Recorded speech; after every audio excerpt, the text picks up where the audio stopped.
మనందరికీ కోపం వస్తుంది. కొన్నిసార్లు ఆ కోపం మనల్ని ఎక్కడికో లాక్కెళ్ళిపోతున్నట్టు, ఒక అదుపు తప్పిన వాహనంలా అనిపిస్తుంది కదా. అవును. స్టీరింగ్ మన చేతిలోనే ఉన్నా బ్రేకులు ఫెయిలైనట్టు. సరిగ్గా. ఈరోజు మనం చర్చించబోయే అంశమిదే. కోపాన్ని అదుపులో ఉంచుకోవడంపై బుద్ధుడు చెప్పిన ఒక శక్తివంతమైన రూపకాన్ని మనకు అందిన ఒక మూలం ఆధారంగా లోతుగా పరిశీలిద్దాం. ఉమ్, మన ఈ చర్చకు ఆధారం the master charioteer, overcoming anger through self mastery అనే ఒక విశ్లేషణ. ఇది ధమ్మపదంలోని ఒకే ఒక శ్లోకాన్ని తీసుకుని దాన్ని లోతుల్లోకి వెళ్తుంది. ఆసక్తికరమైన విషయమేంటంటే ఇది కేవలం కోపం రాకుండా చూసుకోవటం గురించి కాదు. అది దాదాపు అసాధ్యం కదా. ఖచ్చితంగా. కోపం వచ్చిన తరువాత ఆ శక్తిని ఎలా నైపుణ్యంగా ఎలా నిర్వహించాలి అనేదాని గురించి. ఈ చర్చలో బుద్ధుడు కేవలం నియమాలు తెలిసినవారికి, అంటే థియరీ తెలిసిన వారికి, అవును, వారికి మరియు ఆ నియమాలను నిజంగా ఆచరించి పట్టు సాధించిన వారికి మధ్య చూపిన ఆ తేడాను స్పష్టంగా చూద్దాం. సరే, అయితే ఆ శ్లోకంతోనే మొదలుపెడదాం. ఇది ధమ్మపదంలోని క్రోధవర్గం నుండి తీసుకోబడింది. ఉమ్, శ్లోకం ఇలా చెబుతోంది: కోపం వచ్చినప్పుడు పరుగెత్తే రథాన్ని గట్టిగా అదుపులో ఉంచినట్లు ఎవరైతే ఉంటారో అతడినే నేను నిజమైన సారథి అంటాను. సరే. మిగతా వాళ్ళు కేవలం కళ్ళం పట్టుకున్నవాళ్లే. ఈ చివరి మాట, కేవలం కళ్ళం పట్టుకున్నవాళ్లే, ఈ మాట చాలా సూటిగా, దాదాపు ఒక విమర్శలాగా ఉంది కదా. విమర్శలాగా కాదు, ఇది ఖచ్చితంగా విమర్శే. అందులోనే అసలైన సందేశమంతా దాగి ఉంది. ఇది కోప్పడొద్దు అని చెప్పే సాధారణ నీతివాక్యం కాదు. ఇదొక హెచ్చరికన్మాట. అవును, ఒక తీవ్రమైన హెచ్చరిక. ఈ రూపకాన్ని కొంచెం విడదీసి చూద్దాం. ముందుగా పరుగెత్తే రథం. పరుగెత్తే రథం ఇది తీవ్రమైన కోపంతో ఊగిపోతున్న మన మనస్సు, మన శరీరాన్ని సూచిస్తుంది. కోపం నెమ్మదిగా కదిలే బండి కాదు, అది ఒక పరుగెత్తే వాహనం. ఎప్పుడైనా ప్రమాదానికి గురయ్యేంత వేగంతో ఉంటుంది. నిజమే.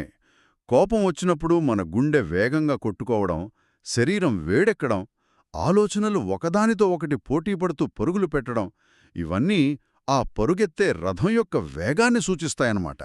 ఆ గందరగోళాన్ని ఆ క్షణంలో మన కంట్రోల్లో ఏదీ ఉండదు. సరిగ్గా అదే. మరి కళ్ళెమంటే? ఇక రెండవది కళ్ళెం. ఇది నియంత్రణకు సంబంధించిన ప్రాథమిక అవగాహనను, అంటే నియమాలను సూచిస్తుంది. అంటే ఓపికగా ఉండాలి, శాంతంగా ఉండాలి, ఇలాంటివే. కరెక్ట్. ఆ విషయాలు మనలో చాలామందికి తెలుసు. ఒక రకంగా చెప్పాలంటే మనమందరం ఆ కళ్ళెం పట్టుకునే ఉన్నాం. కానీ అసలైన పరీక్ష ఎప్పుడంటే ఆ గుర్రాలు, అంటే మన కోపం అదుపు తప్పి పరుగెత్తినప్పుడు, అప్పుడు వాటిని వెనక్కి లాగి ఆపే బలం మనకుందా లేదా అన్నదే అసలైన విషయం. ఇది నాకు స్విమ్మింగ్ నేర్చుకోవడం గురించి ఒక పుస్తకం చదివినట్లు అనిపిస్తోంది. నీటిలో ఎలా తేలాలి, చేతులు కాళ్ళు ఎలా ఆడించాలి అనే థీరీ మొత్తం నాకు తెలియొచ్చు. కానీ నన్ను లోతైన నీళ్లలో తోసేస్తే, ఆచరణ లేకపోతే ఆ పుస్తక జ్ఞానం నన్ను కాపాడదు కదా. కాపాడదు, మునిగిపోతారు. కంగారుపడి మునిగిపోతాను. అంటే కళ్ళెం పట్టుకున్నవాడు అంటే స్విమ్మింగ్ మాన్యువల్ చదివిన వ్యక్తి. నిజమైన సారథి అంటే నిజంగా ఈత కొట్టడం తెలిసిన వ్యక్తి అన్నమాట. అద్భుతమైన పోలిక. సరిగ్గా అదే విషయం. మరి నిజమైన సారథి ఎలా ఉంటారు? అతనికి కేవలం కళ్ళెం పట్టుకోవడం మాత్రమే కాదు, దాన్ని ఎలా ఉపయోగించాలో తెలుసు. ఎలా? మన మూలం ప్రకారం ఇతను సతి అంటే మైండ్ఫుల్నెస్ లేదా స్మృతి, మరియు విర్య అంటే ప్రయత్నం లేదా శక్తి. ఈ రెండింటినీ అభివృద్ధి చేసుకున్న వ్యక్తి. సతీ మరియు విర్య, ఈ పదాలను మనం వింటూ ఉంటాం, కాని వాటి అసలైన అర్థమేమిటి? ఆచరణలో వాటి అర్థమేంటి? దీన్ని ఒక కోట రూపకంలో ఊహించుకుందాం. సతి అంటే మీ మనసనే కోటకు కాపలా ఉన్న సైనికుడు. ఓకే. అతని పని శత్రువుతో పోరాడటం కాదు, కేవలం శత్రువు అంటే ఈ సందర్భంలో కోపం కనిపించిన వెంటనే గంట మోగించి హెచ్చరించడం. కోపమనే శత్రువు కోటద్వారం దగ్గరకు వస్తున్నాడు అని సమాచారం ఇవ్వడమే అతని పని. కేవలం సమాచారం ఇవ్వడం అంతే. ఇక వీర్య అంటే ఆ ఘంట శబ్దం విన్న ద్వారపాలకుడు. అతనికి ఆ భారీ కోట తలుపులు మూయడానికి కావలసిన బలం, సంకల్పం ఉంటాయి. ఇప్పుడు అర్థమైంది. కాపలా సైనికుడు అంటే సతి లేకుండా ద్వారపాలకుడికి ఎప్పుడు తలుపులు ముయ్యాలో తెలియదు. బలమైన ద్వారపాలకుడు అంటే వీర్య లేకుండా ఆ హెచ్చరిక గంటకు విలువే లేదు. వావ్! ఆ పోలిక అద్భుతంగా ఉంది. అంటే కోపం మొదలవుతున్న ఆ మొదటి క్షణాన్ని గమనించడమే సతి, దాన్ని అదుపు చేయడానికి కావలసిన మానసిక శక్తిని ఉపయోగించడమే వీర్య. చాలా స్పష్టంగా అర్థమైంది. హ్మ్. అందుకే బుద్ధుడు కేవలం కళ్ళం పట్టుకున్నవాడు అనే మాటను అంత విమర్శనాత్మకంగా వాడారేమో. అవును. ఆ విమర్శలో రెండు లోతైన విషయాలున్నాయి. మొదటిది మీరు చెప్పినట్టు పనికిరాని జ్ఞానం, ఆ passive knowledge. Passive knowledge. Social మీడియాలో కోపాన్ని ఎలా కంట్రోల్ చేసుకోవాలో 10 సూత్రాలు షేర్ చేయడం వేరు, రోడ్డు మీద పక్క కారువాడు మనల్ని తప్పుగా ఓవర్టేక్ చేసినప్పుడు శాంతంగా ఉండటం వేరు. నిజమే, చాలా తేడా ఉంది. నియమాలు తెలుసు, కానీ ఆచరణలో పెట్టే నైపుణ్యం సున్నా. కోపం లేనప్పుడు ప్రశాంతంగా ఉండటం గురించి ఉపన్యాసాలివ్వడం చాలా సులభం. చాలా సులభం. మరి రెండో విషయం ఏమిటి? రెండోది నిస్సహాయత, హెల్ప్లెస్నెస్. కోపమనే గుర్రాలు చెలరేగినప్పుడు ఆ వ్యక్తి వాటితో పాటు లాగబడతాడు. అంటే ఆ ప్రవాహంలో కొట్టుకుపోవటం. ఖచ్చితంగా. సాంకేతికంగా కళ్ళం వారి చేతిలోనే ఉన్నా అధికారం మొత్తం గుర్రాలదే. ఆ రథం ఎటువెళ్తుందో ఏ గోతిలో పడుతుందో కూడా వారికి తెలీదు. వాళ్ళా రథానికి ప్రయాణికులు మాత్రమే, సారథులు కారు. ఆ తర్వాత కలిగే పర్యవసానాలకు బాధ్యులు వాళ్లే అయినా ఆ క్షణంలో మాత్రం వాళ్ల చేతుల్లో ఏమీ ఉండదు. ఏమీ ఉండదు. ఈ విశ్లేషణ చాలా శక్తివంతంగా ఉంది. కాని ఇక్కడే నాకొక ఆచరణాత్మకమైన సందేహం వస్తోంది. ఇదంతా సిద్ధాంతపరంగా బావుంది, కాని నిజ జీవితంలో సాధ్యమేనా? హ్మ్. నాకైతే కోపం క్షణాల్లో వచ్చేస్తుంది. ఎవరో ఏదో అనగానే నాలో రియాక్షన్ మొదలైపోతుంది. ఆ గుర్రాలు పరుగెత్తడం మొదలుపెట్టాక వాటిని ఆపడానికి ఆ గ్యాప్ దొరకదు. ఈ సతి అనే కాన్సెప్ట్ రోజూ ధ్యానం చేసే భిక్షువులకు మాత్రమే సాధ్యమా, లేక మనలాంటి సాధారణ మనుషులు కూడా దీన్ని అలవర్చుకోగలరా? చాలా మంచి ప్రశ్న. ఇది చాలామందికి వచ్చే సందేహమే. ఇది ఒక్కరోజులో వచ్చే నైపుణ్యం కాదు. ఇది ఒక సాధన, ఒక వ్యాయామం లాంటిది. జిమ్లాగానా? అవును. మొదటి రోజు జిమ్కి వెళ్ళి బరువైన డంబెల్స్ ఎత్తలేం కదా, అలాగే ఇది కూడా. మనకందిన మూలం ప్రకారం ఈ సాధనకు 3 దశలున్నాయి. కోపం వచ్చిన క్షణమే అసలైన పరీక్ష. వచ్చినప్పుడు దాన్ని చురుకుగా నిరోధించడంలోనే అసలైన నైపుణ్యముంది. సరే, ఆ 3 దశలేమిటో చూద్దాం. మొదటిది గుర్తింపు, రికగ్నిషన్. అంటే ఆ సతిని ఉపయోగించడం. భావోద్వేగం యొక్క పరుగెత్తే స్వభావాన్ని వీలైనంత ముందుగానే గమనించడం. అది పెద్దది కాకముందే. అవును. అది మనల్ని పూర్తిగా ఆవహించకముందే ఆ మొదటి ప్రకంపనను గుర్తించడం. మనసులో ఒక చిన్న అలజడి మొదలైనప్పుడే ఓకే, గుర్రాలు కదల్డం మొదలుపెట్టాయి అని మనకు మనం చెప్పుకోవడం. అంటే మన శరీరంలో, మనస్సులో కలిగే చిన్న మార్పులను గమనించగలగడం. ఉదాహరణకు దవడలు బిగించడం, ముఖం వేడెక్కడం, పిడికిలి బిగించడం, లేదా మనసులో ఎదుటివారిని విమర్శించే ఆలోచనలు మొదలవ్వడం. ఇవే ఆ మొదటి హెచ్చరికలు. సరే, అది మొదటి దశ. మరి రెండవది? రెండవ దశ నియంత్రణ, కంట్రోల్. అంటే విరియను రంగంలోకి దించడం. గుర్రాలను గమనించగానే వెంటనే కళ్ళెం గట్టిగా లాగాలి. ఆచరణలో చెప్పాలంటే ఒక లోతైన శ్వాస తీసుకోవడం. లేదా 1 నుండి 10 వరకు లెక్క పెట్టడం. అది కూడా పనిచేస్తుంది. లేదా ఒక క్షణంపాటు మౌనంగా ఉండిపోవడం. ఇది చాలా చిన్న చర్యగా అనిపించవచ్చు, కానీ ఆ క్షణంలో అది ఆ పరిగెత్తే వేగానికి ఒక పెద్ద అడ్డంకిని సృష్టిస్తుంది. ఆ కోపానికి, మన ప్రతిచర్యకు మధ్య ఒక అమూల్యమైన ఖాళీని సృష్టిస్తుందన్నమాట. సరిగ్గా. ఆ చిన్న ఖాళీలోనే మనకు ఆలోచించే అవకాశం దొరుకుతుంది. ఆవేశంలో కాకుండా ఆలోచనతో స్పందించడానికి ఆ సమయం ఉపయోగపడుతుంది.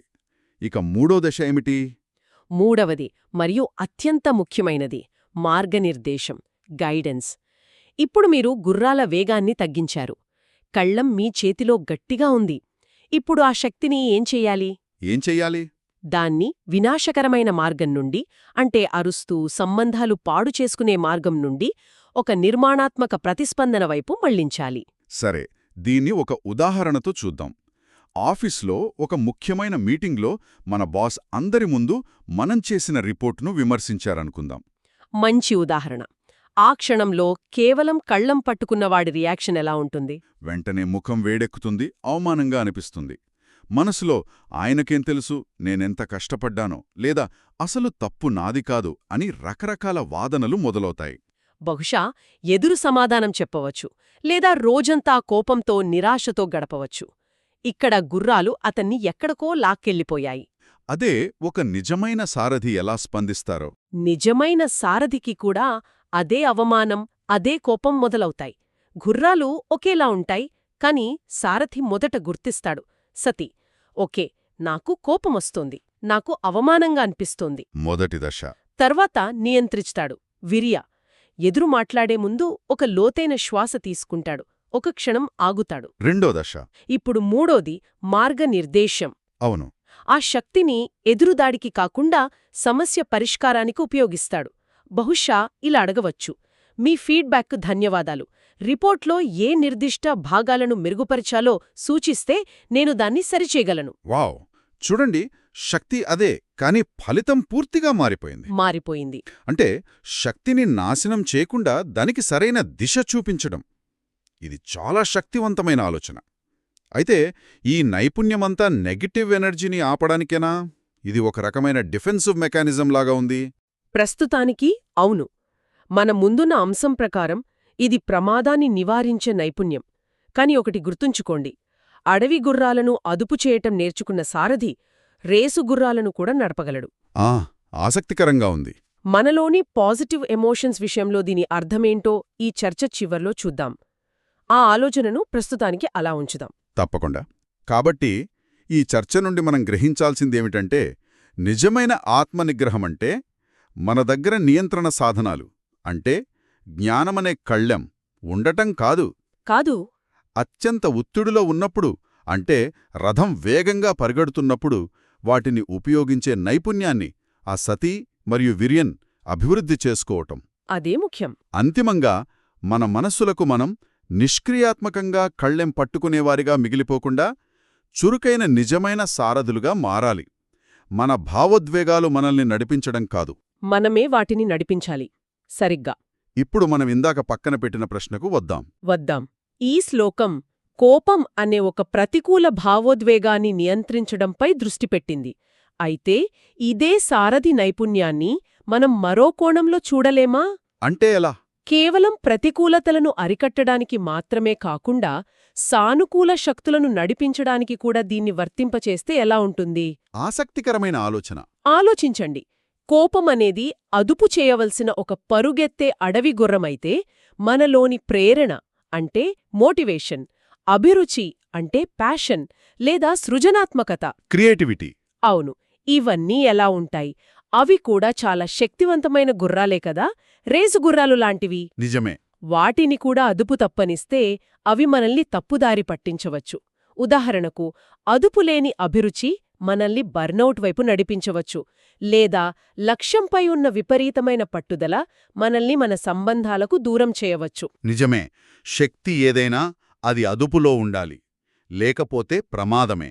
కాబట్టి ఇక్కడ మనం ఆలోచించాల్సిన అసలైన ప్రశ్న ఇదే: ఒక నిజమైన సారథి కేవలం ప్రమాదాన్ని నివారించి రథాన్ని ఆపడమే కాదు కదా?